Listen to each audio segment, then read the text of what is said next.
Dédicace. À ceux qui cherchent la vérité dans les ténèbres de la nuit noire, je dédie cet effort modeste. Introduction. Chers lecteurs, je vous mets cet effort modeste en main. Nous étions pendant longtemps en train de chercher la vérité. Qu'est-ce que c'est donc et où est-elle? Dans des sources variées. Nous avons utilisé les moyens de la recherche, de la lecture, de l'analyse et de la comparaison sans porter de jugement au préalable.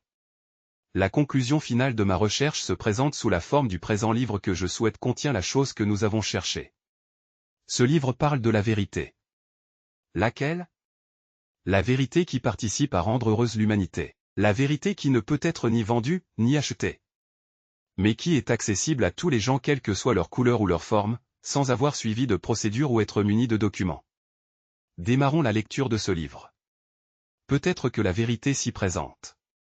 Ahmed Al-Tijani Ahmed Al-Badawi. Chapitre 1. À toute personne qui cherche la vérité j'envoie ce message. À tout homme sur cette terre qui cherche la vérité, le bonheur et la vie en toute sécurité et sérénité, j'envoie ce message accompagné de beaucoup de respect et reconnaissance de l'autre, car nous venons tous d'une seule origine, d'un seul père et d'une seule mère descendus du paradis ayant une seule forme, une seule couleur et une seule langue. Après leur descente sur la terre, la géographie et l'environnement ont effectué leur action, les formes, les couleurs et les langues sont ainsi apparues, mais le cœur, le cerveau et l'esprit restent tels qu'ils sont. Ce sont ces trois éléments non affectés par ces circonstances qui sont concernés par mon message, car la valeur de l'homme se trouve dans ce qu'il porte dans son cerveau, ce qu'il cache dans son cœur, et ce que sa langue prononce, et non dans ce qui apparaît de sa forme ou de sa couleur. J'envoie mon message à ceux qui sont privés de la vérité car nous vivons sur une seule terre, les distances sont raccourcies, les barrières sont anéanties et les intérêts sont mêlés. Pourtant, nous prenons la lumière au même soleil et à la même lune, nous respirons le même air. Nous regardons ce qui se passe au-delà des océans, pendant que nous restons dans une chambre ou à l'ombre d'un arbre dans les forêts de l'Afrique ou dans les tours de l'Amérique, ce qui a facilité le savoir, la culture et la communication, comme si l'humanité se réunissait dans une salle dont on voit les coins et les murs. L'humanité s'est certainement réunie dans un seul endroit, mais, ils ne cessent pas d'être en désaccord entre eux. 1. Nos corps se sont rassemblés et approchés les uns aux autres, mais nous nous trouvons avec un besoin pressant de ce qui réunit nos cœurs et nos esprits et s'adresse à nos cerveaux et nous offre la sérénité. Nous avons besoin de ce qui nourrit nos esprits après être empotés dans le matériel.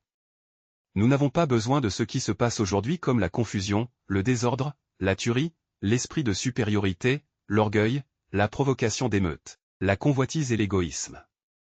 Car nous avons mûri intellectuellement et nous nous sommes développés du point de vue matériel grâce à la divulgation de l'éducation et l'augmentation de sa proportion dans le monde, et grâce à la culture audiovisuelle et au niveau que l'homme a atteint en civilisation avec laquelle ce qui se passe demeure inconvenable. Il est certes désolant que l'homme autant qu'il s'élève dans son niveau intellectuel, il se baisse dans ses comportements et dans son traitement de son frère, l'homme. Il le traite avec injustice, le trahit, et se moque de le tuer pour les raisons les plus banales.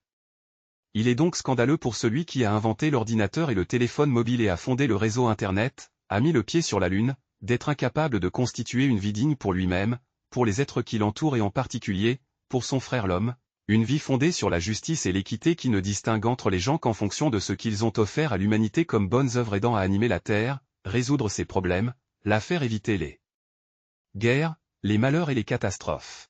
Si nous sommes convaincus que nous avons besoin d'améliorer notre situation et de chercher qui réunit nos cœurs et nos esprits, venez pour que nous cherchions un élément manquant qui serait la raison pour atteindre ce but. Venez tous pour que nous le cherchions. Nous fouillons dans les livres célestes. Est-ce dans la Torah, dans l'Évangile, ou dans les deux livres en même temps?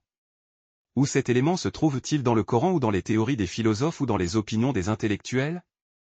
Nous le cherchons sans partialité ou fanatisme. Et après nous être libérés de mauvais concepts hérités comme de l'expression « nous avons trouvé nos ancêtres à faire ainsi », cette dernière a étranglé la pensée et a paralysé le cerveau, tandis que la vérité doit être l'objet des recherches de tous. La vérité que nous cherchons est celle qui nous réunisse, non celle qui sépare. Elle nous unit et ne nous disperse pas. Elle nous renforce et ne nous affaiblit pas. Elle nous rend heureux et non pas malheureux. La vérité qui rend la terre la patrie de tout le monde, là où faire du bien, c'est se conformer à la religion et à la bonne foi. La vérité qui correspond à l'objet de recherche de toute personne et qui lui permet de vivre avec sécurité et sérénité. Toute personne s'intéressant à cela doit participer en montrant ses propositions et ses solutions. Commençons donc ensemble pour que nous nous rendions compte du caractère pénible de notre présent et de l'état sombre de notre avenir au cas où la situation continue ainsi. Allons à la recherche. Et dès maintenant, la vérité est celle que nous nous sommes tant convenus pour que chaque homme y participe et déploie ses efforts dans la recherche de cette vérité. Nous, mesdames mis d'accord pour la chercher ensemble. Où se trouve-t-elle? Dans la Torah, dans l'Évangile, dans le Coran, dans les théories des philosophes, ou dans les mythes des anciens. La vérité que nous continuons à chercher, nous tournons les regards pour trouver quelqu'un qui l'a obtenue en nous devançant, il nous épargnerait ainsi de la fatigue de la recherche. Jusqu'au moment où une telle action aura lieu, la porte reste ouverte pour toute personne qui continue à chercher la vérité, peut-être ce que cette personne trouve est la vérité qui a plus droit d'être suivie. Nous avons donc dès lors continué à chercher, fouiller, lire, analyser et comparer. La comparaison se fait ici sans suivre son inclination, sans aucune manière tendancieuse, et sans alignement préalable à aucune idée.